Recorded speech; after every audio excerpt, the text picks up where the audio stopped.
one thing that I just came in information with is there is a specific location in California, and it is considered a hostile pocket on the Jade Helm map. And now there are multiple banks, and this has been verified, that are closing down the day that the exercises start in Jade Helm exercises on June 16th. I'm going to give you this information right now. It is in Calexico, California. The Bank of America and several other banks are closing on June 16th. And there's even an article right now on the web that's talking about it. This is local news. If you want to check this out, the naysayers out there, the Imperial Valley Press came out with an article. This is a local newspaper in Calexico, California. Calexico Bank's closures, meeting sought. There's a meeting with the federal officials about why all these Calexico banks are closing. So what are your thoughts on that? I mean, do you think that that might actually correlate with the theory of Suzanne Posel? She came out a while ago saying that there's going to be a giant virus that's going to hit the financial markets. And when that happens, get ready, because that's going to be the start of the end. No, I really don't think so. And here's why. We have a very special event, just like what happened last year when the United Nations that went to war against ISIS. That was very significant in biblical prophecy because that activated all the prophecies in Revelation chapter 16, so everything is in play there. So where do we go from there? Chapter 17. Chapter 17 talks about this, the horror of Babylon, Babylon the Great, who rides this scarlet-colored, seven-headed, ten-horned wild beast, and the beast turns on her and destroys her. Now, what people are all paying attention to Jade Helm. What they're totally missing is the post-2015 development agenda, which the 70th General Assembly of the United Nations is going to adopt this year.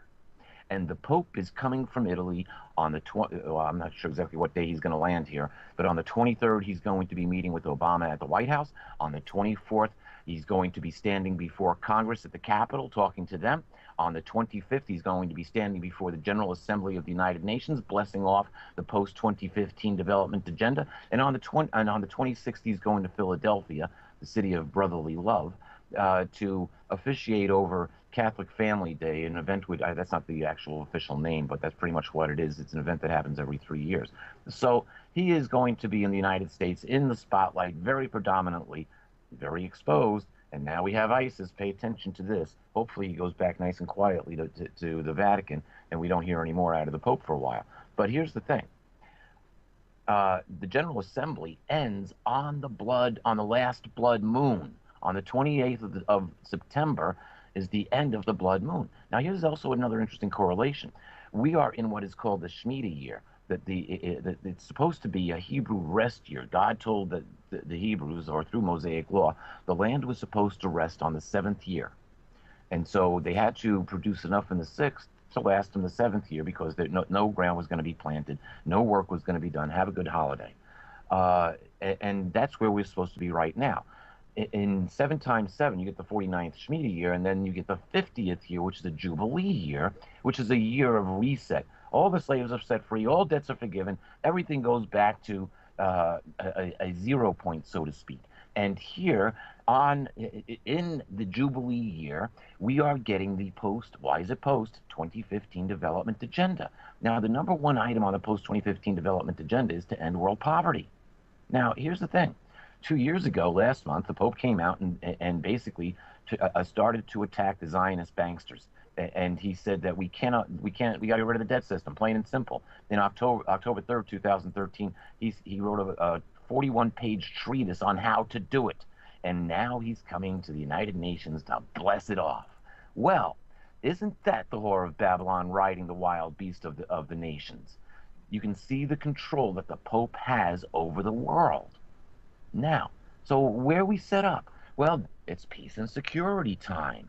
And whenever it is that they are saying peace and security, then the end is instantly upon them, or will be instantly upon them. So let's see what happens in 2016. I have it on fairly decent authority that we shouldn't see anything really major until the last quarter.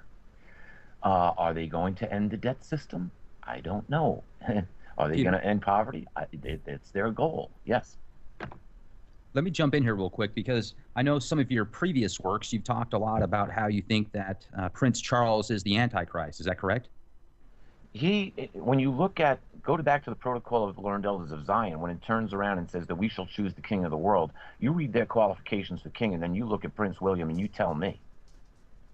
It's just that Okay, so simple. Prince William then. Prince Now William that's has so all the you think that qualifications that are required in the protocol of the learned elders of Zion, and so it's quite interesting. His mother was sacrificed. if he is the Antichrist, then does that mean all of these psyops and everything that's being orchestrated around the world, the great wars, the little wars, basically the drone attacks, the presidential elections, the corporations, the forced vaccinations, do you think that that's all controlled by him at some level? Not necessarily by him, but let's take a look at something that's factual that we can actually point out. His grandmother, the Queen, is a Dame of Malta, a subject to the Pope, a citizen of the Vatican, the same as Nelson Mandela. So where do you think she takes her orders from? And indeed, all roads lead to Rome. Now, when you go back to the start of Revelation chapter 17, it doesn't take long for an eighth king to appear who is only going to be there for an hour. He reigns for an hour, and its only goal is to destroy the harlot. It says it strips her bare, eats her fleshy parts, and burns the rest with fire. Now, if they were going to end religion, and people say, well, how could that possibly be? You go back and you read the United Nations agreement or treaty on freedom of religion. Article 2.1 says that we are free to worship any way we choose, provided that it is not a danger to public safety, as in what Islam has become through ISIS. Now, you want to talk about public safety? Go leave your children or your grandchildren with your local neighborhood priest for a weekend. Would you? No. You wouldn't. Why? Because of all the press that's gone on about pedophile priests. And you look at the work of Kevin Ann and different people which have come forward talking about this stuff, and then you have to question where 500,000 children just vanish off the face of the earth to every year. Are they being sacrificed? Well, not only that, you know, why is it that they put aborted baby fetuses in Pepsi? Why is it that there's people that come out that say they're hooked up with the elite, the super elite, and they are able to go to snuff parties and they can brag about it on TV, and yet there aren't FBI agents at their doors saying, what the hell are you doing at snuff parties? You know, it blows my mind. And then not only that, if you were to look at some of these, I'm digressing here. Continue, Peter. Well, yeah, we don't have quite enough time. You see, we're being maneuvered into this because now here's what happens. Religion is destroyed. Do we need religion? Look at all the problems it's causing. Take a look at ISIS. So, you know, you can't go in the Middle East. Would you go to a cafe and wait for a bomber to come in and blow himself up? Hell no. So we've got an issue here. And the United Conspiracy Nations, theorist. Yeah, right. The United Nations has now the legal means to turn around and end religion based on a hazard to public safety. Buying, and they put the laws in against extremism. So it's not just against religion, it's against extreme ideas. Oh, I don't like this whole Jade Helm thing. Let's put together a militia and defend ourselves. Well, that's extremism in our view. How dare you know? you think for yourself? Yeah, exactly. So here's where the whole thing's going. Now, these are the last prophecies that are coming about before the dynamic change. This will all be. But haven't they always been removed. taking place, Peter? Yeah, but now. I mean, Peter, if you look at Revelations, I'm sorry, I got to jump in here real quick, because if you look at Revelations and if you read, I've read Revelations probably 13, 14 times, and there's so many different analogies and interpretations you can take. You know, when it talks about the New Jerusalem descending down from heaven, in my opinion, let's not even go there. Let's not even go there. Hold on for a second, because we're going to run out of time here. It almost sounds like the Borg cube. Right, but so as far as what you're talking about, it's all based upon different interpretations. So how is that going to affect what's actually taking place?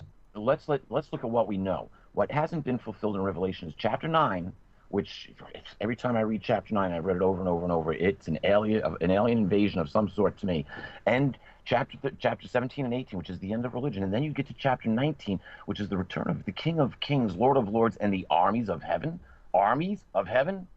We got aliens and we got an army of heaven coming toward us. The return of Christ may not be the spiritual event that people believe it might be, but we need that to come in to remove the evil that is controlling this planet. I don't care whether you want to call them the reptilians, the Greys, or whoever they are. It's a multitude of them. It's not just one group. It's a rebellion, and the rebellion has to be removed. And when you look at Revelation 19, there's a judgment that takes place, and it's a judgment against the nations, not the people. Yep, a lot of people die.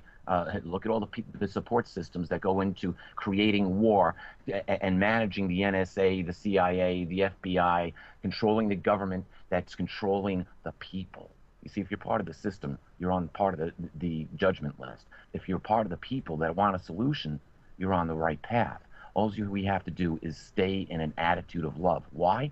Because love takes us out of the beta state of fight and flight where fear lives, and it puts us in a state where we can think consciously for ourselves and we can design our own future. It's also where we pray, meditate, and guess what? It's where we make love too. So that's the key, and it all falls under the greatest commandment. Love Yahweh your God with your whole heart, soul, and mind, and love your neighbor as you do yourself. Because it's in that state that the positive timeline is written, and it's in that state that we can just turn around and say, hey, all of these guys are going away.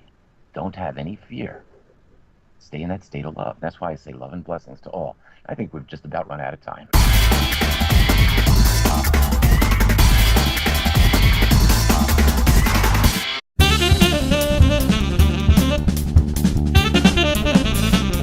One thing that I just came in information with is there is a specific location in California, and it is considered a hostile pocket on the Jade Helm map. And now there are multiple banks, and this has been verified, that are closing down the day that the exercises start in Jade Helm exercises on June 16th. I'm going to give you this information right now. It is in Calexico, California. The Bank of America and several other banks are closing on June 16th, and there's even an article right now on the web that's talking about it. This is local news. If you want to check this out, the naysayers out there, the Imperial Valley Press came out with an article. This is a local newspaper in Calexico, California. Calexico Bank's closures, meeting sought. There's a meeting with the federal officials about why all these Calexico banks are closing. So what are your thoughts on that? I mean, do you think that that might actually correlate with the theory of Suzanne Posel? She came out a while ago saying that there's going to be a giant virus that's going to hit the financial markets. And when that happens, get ready, because that's going to be the start of the end. No, I really don't think so. And here's why. We have a very special event, just like what happened last year when the United Nations that went to war against ISIS. That was very significant in biblical prophecy because that activated all the prophecies in Revelation chapter 16, which so everything is in play there. So where do we go from there? Chapter 17. Chapter 17